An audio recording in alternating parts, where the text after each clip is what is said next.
ધારાસભ્ય ભગવાનજીભાઈ કરગટિયા સહિતના આગેવાનો માળિયાહાટીના સામૂહિક આરોગ્ય કેન્દ્રની સરપ્રાઇઝ વિઝિટ કરી કામગીરીની સમીક્ષા કરી હતી। માંગરોળના ધારાસભ્ય ભગવાનજીભાઈ કરગટિયા, તાલુકા પંચાયતના પ્રમુખ દિલીપભાઈ સિસોદિયા, પૂર્વ જિલ્લા ભાજપ પ્રમુખ ઠાકરસિંહભાઈ જાભિયા સહિતના આગેવાનો પહોંચ્યા હતા અને જનરલ ઓપીડી, દાંત વિભાગ, લેબોરેટરી, આંખ વિભાગ, દવા વિભાગ, દાખલ વિભાગ સહિત વોર્ડની મુલાકાત કરી હતી અને સમીક્ષા હોસ્પિટલમાં સારવાર માટે આવેલા દર્દીઓ સાથે વાર્તાલાપ કરી સમીક્ષા કરી ઘટતી સુવિધાઓ માટે હોસ્પિટલમાં અધિક્ષક સાથે ચર્ચા કરી પૂર્ણ કરવા સૂચના આપી હતી।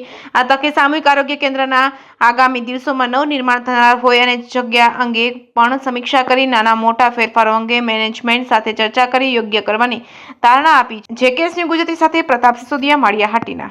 ભગવાનજીભાઈ કરગટિયા, ધારાસભ્ય માંગરોળ માળિયા।